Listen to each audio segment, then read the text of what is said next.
saat kita berbicara perihal keilmuan tadi kan, karena banyak yang baru yang nyuwun ilmu ya. Jadi pada saat kita mencoba kita menjadi sebuah landasan ya.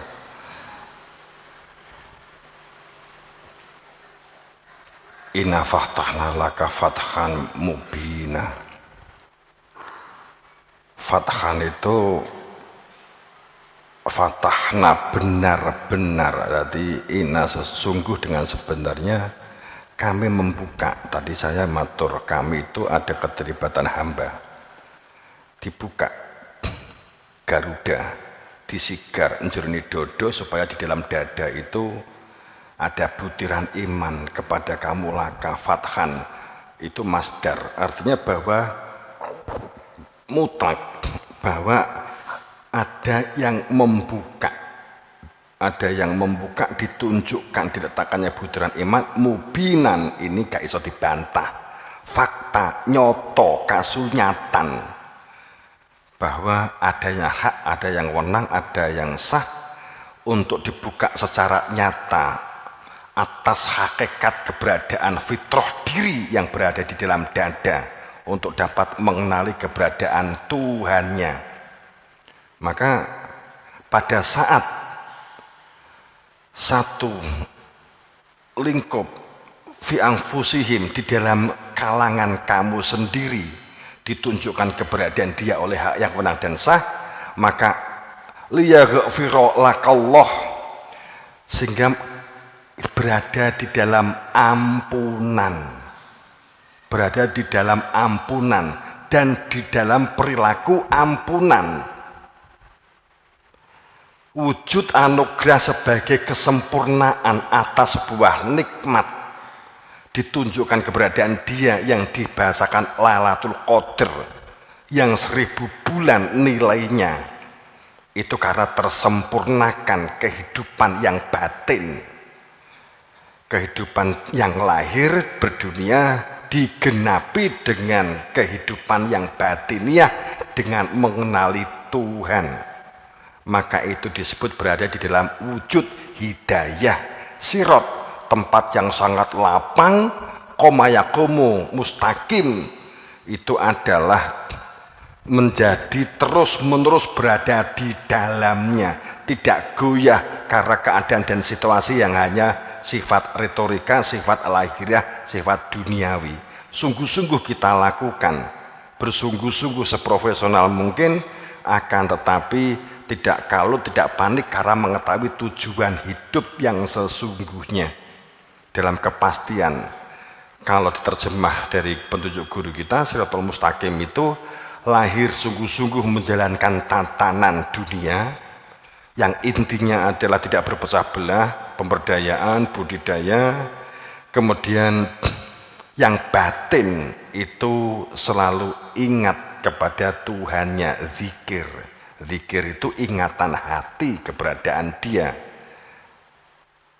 Itu zikir. Nek wirid itu perbuatan atau ucapan.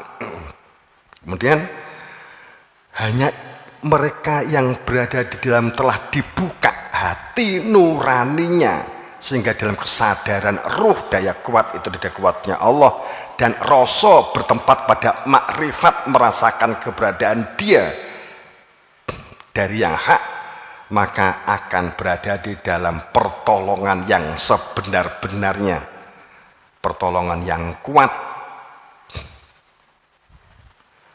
Itu kan sangat jelas di dalam ayat itu, gitu ya. Sehingga pada saat ada satu supaya perilakunya di dalam ampunan ini, maka kemutlakan bahwa watabi mencari hingga ketemu yang menunjukkan keberadaan Tuhan, yang tahu persis tentang Tuhan, tahu persis tentang akhirat, itu adalah jelas. Situasi yang ribuan tahun tentang ilmu yang menunjukkan keberadaan dia terabaikan, diabaikan, dibuang, diolok, difitnah, karena berbagai alasan, berbagai alibi, maka sudah seharusnya hewa wong kang iman alam yakni ladina amanu, sampai kapan belum saatnya kah untuk melakukan satu bentuk perjuangan kasihan terhadap satu tata kelola ini. Kalau nggak mengetahui tujuan, noto diri akan sangat sulit, apalagi noto komunitas. Terhadap diri nggak tahu tujuan untuk apa di dunia kijane, itu posisinya bagaimana di dunia itu, tujuannya untuk berdunia ini untuk apa sih? Kalau ini nggak diketahui, maka yang namanya merdeka, yang namanya sejahtera, semuanya parameternya adalah material, targetnya material, maka tidak akan pernah menemui kebahagiaan, akan bersifat semu, seperti orang yang di tengah laut saat di banyak air mengira, berprasangka aman karena air itu dapat memberi kehidupan jika diminum menghilangkan haus. Faktanya setiap kali minum air dari laut justru semakin haus, minum semakin haus, maka terjadilah akumulasi puncak yang disebut dehidrasi. Itulah dikatakan zaman Dajjal, zaman Ya'juj Ma'juj. Itu adalah pada saat akumulasi puncak dehidrasi yang masih tetap dikira bahwa air itu akan dapat menghilangkan haus. Saat ditunjukkan adanya air Banyu Priwotosari yang dapat memberikan kehidupan, tapi tidak pernah diterima, bahkan diabaikan dengan ungkapan bahwa wawasan laut yang menghilangkan haus sudah lebih dari cukup. Tapi faktanya solusi nggak pernah dapat ditemukan, akar permasalahan hidup tidak pernah diketemukan. Ribuan tahun kebenaran ini terabaikan, kebenaran adanya kehidupan batin mengenali Tuhan terabaikan.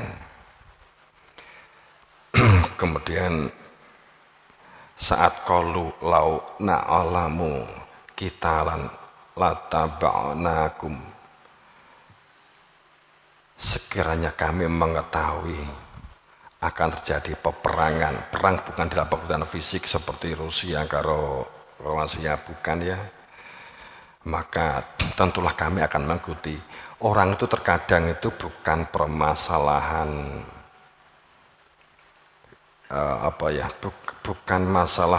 bukan masalah permasalahannya itu bukan masalah gelem nggak gelemnya itu, ya. Tapi permasalahannya adalah butuh dan tidak butuh terhadap sebuah kebenaran. Kalau kita nggak ada kekuatan butuh sebagai fakir karena antumul fuqara ilallah, maka dalam pencarian orang yang hanya berbicara wawasan, berbicara Imam Mahdi, berbicara Dajjal, berbicara Ya'juj, berbicara Ma'juj, dengan hebatnya saat benar-benar Sang Mahdi datang pamannya, saat benar-benar apakah sekarang Dajjal sudah di tengah-tengah kita, ya seperti malam Jumat saya matur, apa toh Dajjal? Dajjal itu sang penyamar. Dajjal itu maknanya penyamar, pengelabui, mengelabui, menganggap sesuatu yang salah tapi dianggap benar menurut akal pikirannya. Hanya anggapan tapi dikira keimanan.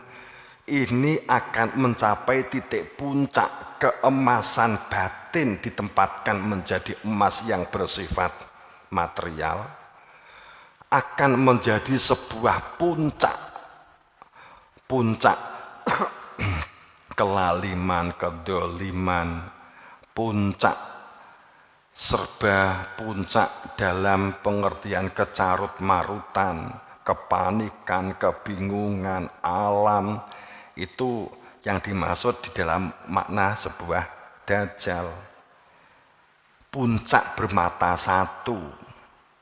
Bermata satu, mestinya normalnya itu 2. Antara kiri dan kanan, normalnya 2. Antara yang lahir dan yang batin, normalnya itu 2. Antara dunia dan akhirat, ini hanya bermata satu. Hanya manggon di tengah, di utek. Jadi hanya mengandalkan berbangga uteknya dewi, pikirannya dewi, pendapatnya sendiri. Berbangga-bangga terhadap dirinya sendiri. Ego diri sendiri.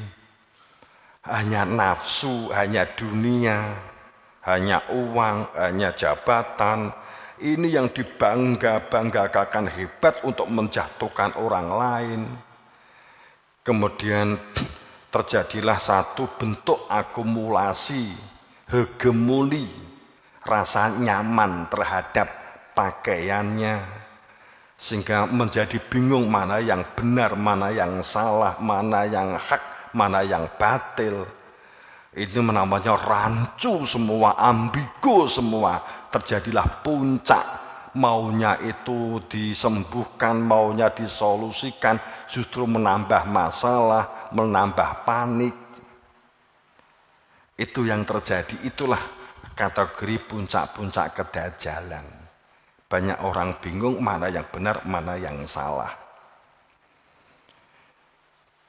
Orang yang rasional, orang yang nalar, yang akan dapat melihat, dan orang yang mencari kebenaran, itu akan berada. Itu yang dikatakan dajjal. Kalau Ya'juj, orang yang akumulasi keras akibat dari merasa benar, numpuk matumpuk, akumulasi ini menjadi keras hatinya.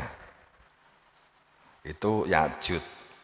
Ma'juj, maka akan ada satu serangan mendadak cepat sekali. Jadi pada saat sudah akumulasi semula pelan-pelan begitu, pelan gitu ya.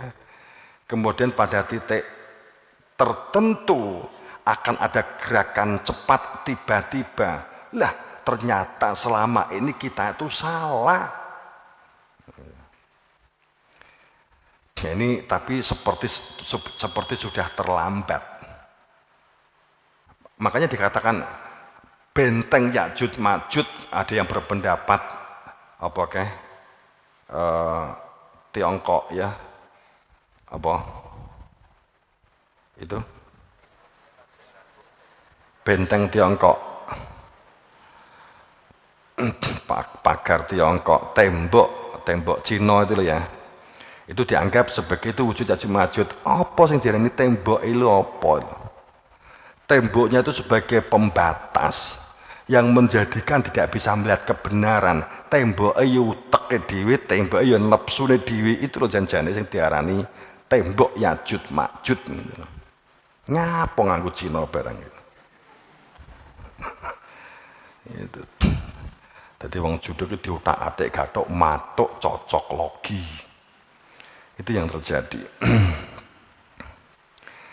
Jadi fitnah merajalela, kebohongan merajalela, huwak merajalela. Itu. Orang enggak ada orang muhasabah mentafakuri kebenaran. Fanatik merajalela. Ngomong persatuan dan kesatuan hanya untuk kelompoknya, yang lain itu enggak bisa sinkron. Itulah pada saat titik puncak dajjal. Menyamarkan kebenaran. Ya mbuh, ini kan hanya kalau kita cerita tentang dajjal kan seperti itu. Sing iso maca dia dajjal itu hanya orang iman. Jadi semua itu percaya, aku so iso maca nek dajjal jalan-jalan iku iso maca begitu. Wong dajjal itu tugasnya memang mengelabui, mengaburkan kebenaran. Talbisul haq bil batil, sehingga yang hak tampak batal. Yang batal tampak hak, tampak benar. Dajjal itu memang tugasnya pada karo setan, pada karo iblis.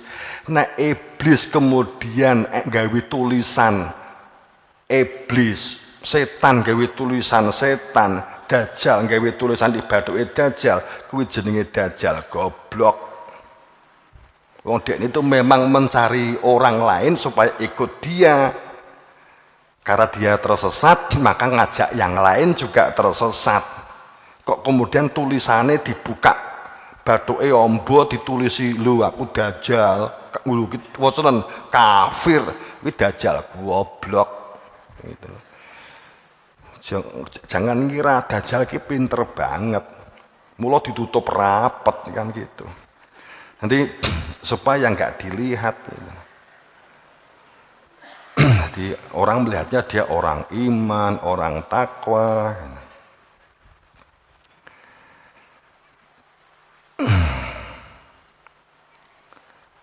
Pada saat itu orang-orang bergerak, kalau nggak hati-hati dan waspada, berada di dalam kecondongan kekafiran daripada keimanan. Mereka ini orang-orang yang mengatakan dengan mulutnya apa yang tidak terkandung di dalam hatinya. Di dalam hatinya kan nggak tahu tujuan hidup, mengenal Tuhannya, tentang akhirat, itu nggak tahu. Itu